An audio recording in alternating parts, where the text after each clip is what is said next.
축구판에는 괴담이 하나 존재합니다. 바로 매 시즌마다 1,000억이 넘는 돈이 흔적도 없이 어딘가로 사라진다는 거죠. 그 돈은 슈퍼스타의 이적료도 구장의 증축 비용도 아닙니다. 다름 아닌 경질 위약금이죠. 그렇습니다.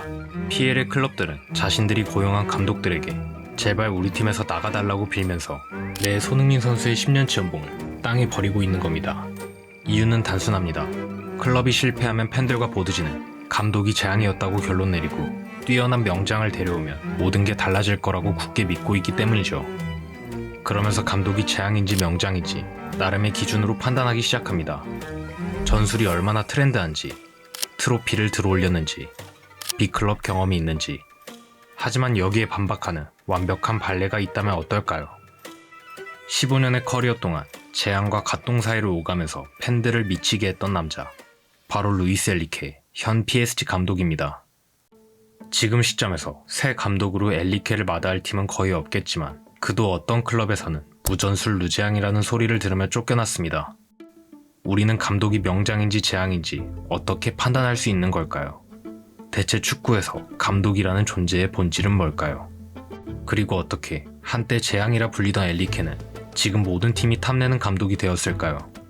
이 질문에 답을 하기 위해서 우선 그가 어떤 사람인지를 알아야 합니다. 많은 축구팬들이 모르는 사실이지만 루초는 레알에서 5년을 보낸 뒤 무려 바르샤로 FA 이적해 주장까지 달았던 역대급 멘탈과 실력의 소유자였습니다. 그야말로 리버스 피구 혹은 스페니시 솔캠벨이라 불려도 손색이 없을 정도죠. 심지어 다시 돌아온 베르나베우에서는 지단과 충돌하고 골을 넣고 관중을 도발하는 세레머니까지 시원하게 박아버릴 정도로 대단한 배짱과 승부욕을 가진 인물이었고 이 성격은 감독이 되어서도 이어졌죠. 자신의 스승이었던 바날의 영향을 받아 훈련과 경기장에서는 선수들에게 철저한 규율을 요구했고 과감한 결단을 내릴 줄 아는 배짱, 자신의 방식을 쉽게 타협하지 않는 고집스러움이 그의 트레이드 마크가 되었습니다. 덕분에 규율을 지키지 않는 선수와의 갈등, 그리고 언론과의 싸움은 그에게 연례 행사 수준이었죠. 그렇다면 그의 철학은 어떨까요? 루초는 패배 후임으로 바르샤 B팀 감독에 부임해 유스 선수들을 지도하며 팀을 3부에서 2부로 끌어올리는 성과를 내면서 그가 평생 가져갈 축구 철학과 트레이닝론의 기틀을 다졌습니다. 하지만 그의 철학은 보통의 바르셀로나 출신들과는 다소 달랐습니다. 크루이프가 축구는 머리로 하는 것이라 말했을 만큼 바르셀로나의 철학은 축구 지능을 강조해왔지만 루초는 축구는 몸으로 하는 것이라 말하며 피지컬의 중요성을 강조했죠. 여기서 그가 말하는 피지컬의 핵심은 근육, 속도 같은 요소들이 아니라 바로 일관성입니다. 은퇴 후 철인 3종 경기와 마라톤까지 섭렵했을 만큼 루초는 일관된 리듬을 유지하는 것을 매우 중요하게 여겼습니다. 경기 시작 1분 후에 나오는 플레이와 90분에 나오는 플레이의 퀄리티가 달라지면 안 된다는 것이죠. 루초 사단은 이를 위해 단순히 공 없이 몸만 굴리는 체력 훈련을 절대 하지 않았습니다. 대신 항상 공을 가진 상태에서 훈련 구역의 크기를 갑자기 바꾸거나 규칙을 실시간으로 바꾸면서 선수의 시야와 판단력을 극한으로 밀어붙이는 고강도 트레이닝을 설계했죠. 여기에 더불어 선수가 최고의 일관성을 발휘할 수 있도록 부상과 컨디션을 과학적으로 관리하고 심리학자를 전문 코치로 두면서 멘탈까지 챙겼습니다. 지금이야 스포츠계에서 널리 쓰이는 트레이닝론이지만 루초 사단은 무려 16년 전부터 도입했던 것들이죠. 그러던 2011년 당시 가장 트렌디한 축구를 도입하고 싶었던 로마가 손을 내밀었고 루초는 평생을 살던 스페인을 떠나 낯선 이탈리아로 오게 됩니다. 하지만 그가 무기력하게 무너지는 데까지는 채 5개월이 걸리지 않았죠. 루초는 자신의 축구 철학을 로마에서 그대로 구현하려 했습니다. 클럽의 베테랑 토티를 펄스9에 배치하고 그 뒤를 윙포워드가 침투하며 골을 노리며 풀백 또한 깊게 전진해 강한 압박과 점유로 경기를 지배하려 하는 전형적인 바르샤식 4-3-3이었죠. 문제는 로마 선수들이 루초 전술에 전혀 적응하지 못했다는 겁니다. 점유를 위해 형태를 유지하는 데 집중한 나머지 선수들의 움직임은 너무 정적이었고 템포가 느렸습니다. 특히 답답한 상황을 뚫어줄 측면 공격수들과 풀백들은 상대 수비를 전혀 흔들지 못했고 미드필더들도 창의적인 패스를 넣지 못했죠. 강한 압박과 높은 수비 라인도 문제를 드러냈습니다. 노쇠화된 로마의 선수단은 루초의 새로운 피지컬 훈련에 적응하지 못했고 금세 체력적으로 한계에 부딪혔으며 센터백들의 느린 발은 라인을 올리는 루초의 전술에서 치명적인 약점으로 이어졌죠. 실제로 11-12 시즌 로마는 시즌 중반까지 점유율, 패스 정확도에서 모두 최상위권을 기록했지만 유효 슈팅은 12위, 실점은 하위 13위에 그치며 공만 돌리고 실속은 없는 축구의 전형을 보여줬죠. 그럼에도 불구하고 루초는 자신의 전술을 입히기 위해 전반기 내내 과감한 변화를 주면서 시행착오를 거칩니다. 하지만 이 과정에서 큰 실수를 범하고 말죠.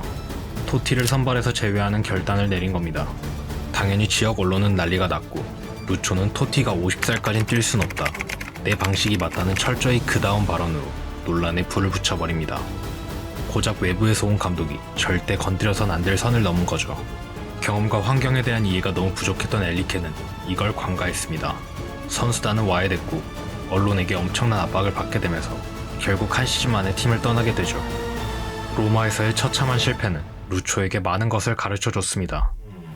그 지역의 분위기를 읽는 것, 언론 대응이 얼마나 중요한지, 무엇보다 현실을 파악해야 한다는 사실 말이죠.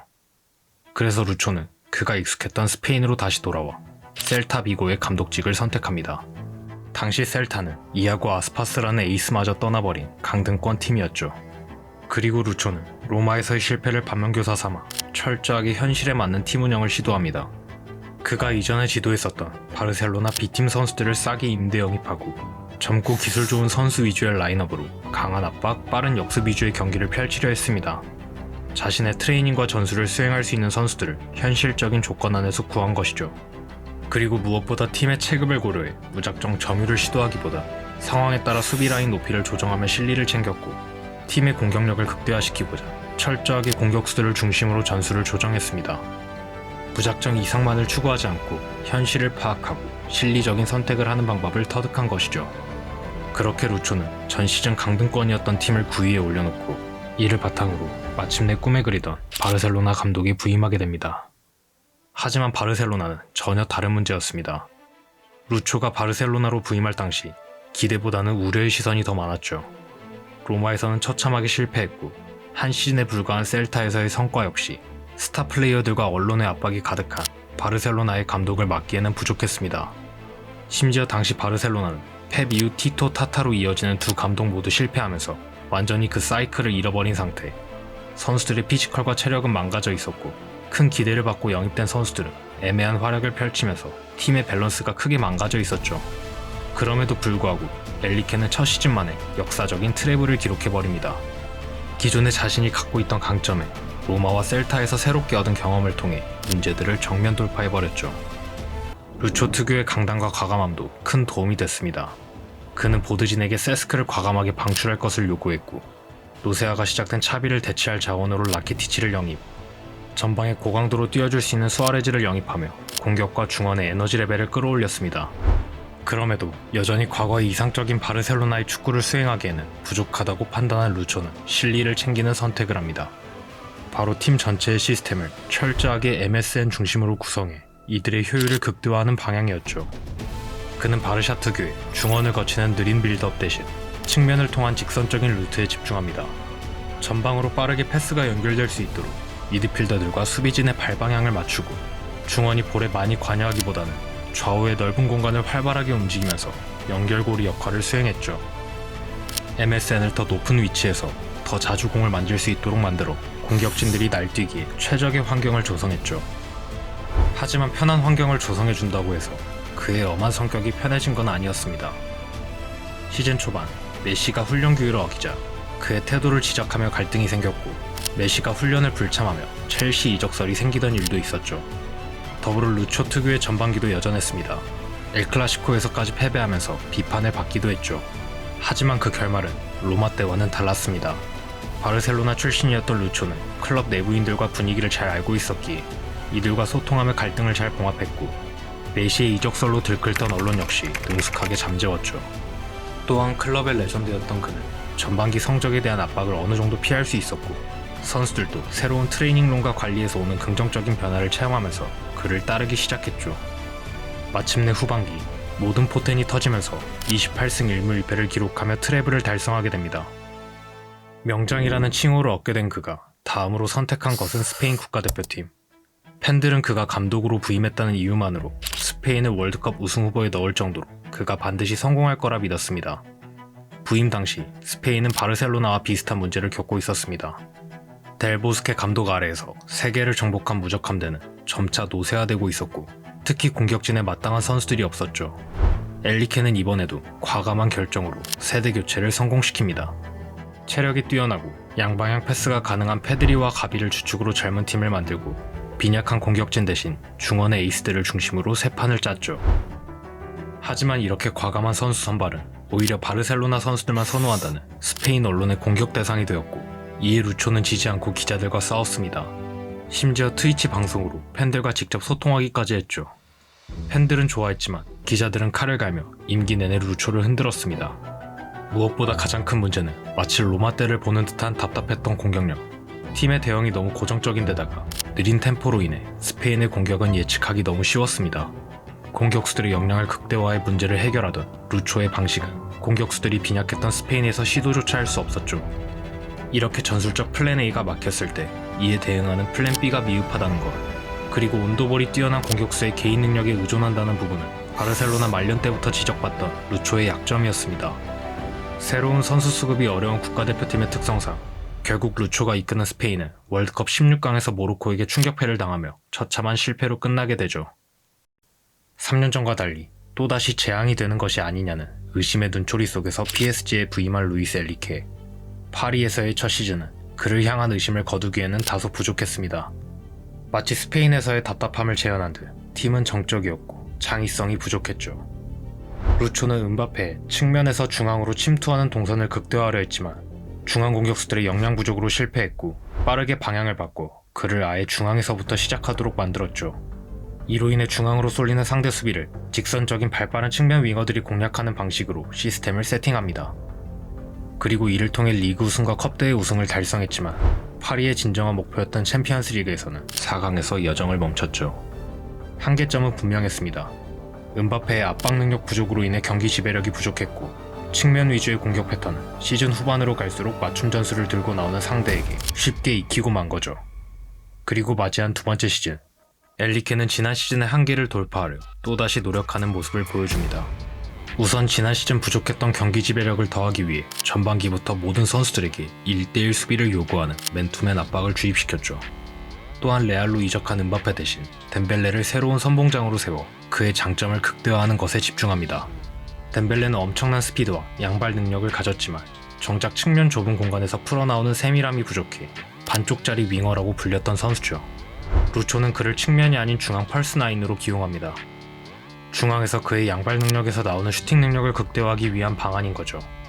하지만 당연하게도 그는 힘이나 세밀함이 좋은 공격수가 아니었기에 공이 가기 전에 반드시 상대 수비를 덜어내줄 필요가 있었습니다. 이를 위해 그가 집중한 건 한 가지, 바로 변칙성이죠.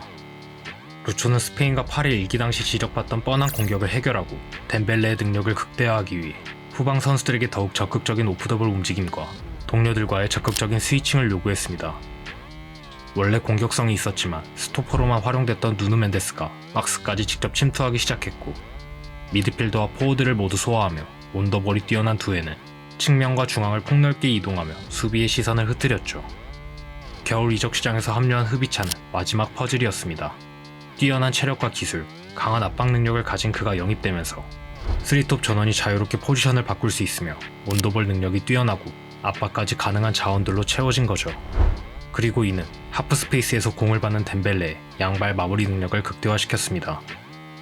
90분 내내 끊임없이 움직이며 어느 방향으로든 패스를 연결할 수 있고 지치지 않는 활동량까지 갖춘 비티냐, 네베스, 파비안 라인, 수비에는 운동 능력이 뛰어난 파초와 하키미, 다재다능한 이강인, 수비까지 책임지는 자이르 에메리와 리카 에르난데스까지 퀄리티 높은 로테이션 자원들도 완성됐죠. 루초에게 최적화된 완벽한 스쿼드 밸런스가 완성된 겁니다. 그는 이들의 피지컬을 끌어올리고 먼저 기계적인 움직임을 반복적으로 체득시킨 뒤 시즌 후반부터는 선수들 스스로 판단하고 결정을 내릴 수 있는 자유를 부여했습니다. 물론 여기에는 환경적인 요인도 있었습니다. 루초 특유의 전반기에 시행착오를 겪는 시기에도 다른 리그에 비해 전술 실험이나 로테이션을 통한 체력 안배로 승리를 챙길 수 있는 리그왕의 특성이 크게 작용했죠. 그 결과 영리하게 템포를 조절하며 90분간 일정한 리듬으로 상대를 압박하고 변칙적인 움직임으로 그 압박을 풀어나오며 결정적인 순간에 찬스를 놓치지 않는 팀이 완성되었습니다. 축구팬들은 실패한 경험이 있는 감독을 저평가하는 경향이 있습니다. 그 감독이 과거의 실수를 반복할까 두려운 거죠. 하지만 최고의 감독 중 하나인 루초도 로마와 스페인에서 실패하며 재앙 소리를 듣기도 했지만 실패로부터 성장했고 다음 클럽인 바르셀로나와 PSG에서는 이전의 단점을 개선하면서 보기 좋게 트래블을 기록했죠. 또한 많은 사람들이 감독의 전술적인 역량에만 집중하지만 루초도 새로운 아이디어를 구현해내거나 상대마다 전술을 바꾸는 대단한 전술가는 아니었습니다. 디테일한 세부 전술을 짜기보다는 온더볼이 좋은 공격수들의 기량에 많이 의존하는 감독이기도 하죠. 하지만 그는 큰 그림을 볼 줄 알았습니다. 그는 팀의 문제점을 파악해 팀에 필요한 과감한 결단을 가져갈 줄 알았고 팀이 가진 가장 큰 무기를 파악해서 그것을 극대화하는 방법을 알고 있었으며 훈련과 선수단 관리를 통해 선수의 능력을 최대치로 끌어올리는 노하우를 가지고 있었죠. 이 세 가지 부분에서 루초는 누구보다 독보적인 실력을 가지고 있었고 이를 바탕으로 팀에 닥친 여러 가지 문제를 해결했습니다. 그리고 무엇보다 중요한 건 그만의 해결 방식은 언제나 주변 환경에 큰 영향을 받았고 클럽의 적절한 지원 속에서 이루어졌다는 겁니다. 만약 그가 바르셀로나의 레전드가 아니었다면 메시와의 갈등과 언론의 압박 속에서 그의 고집스러운 문제 해결 방식이 통할 수 있었을까요?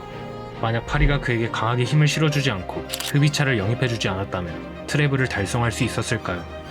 결국 축구에서 감독이라는 존재는 자신만의 방법으로 팀의 문제를 해결하는 사람입니다.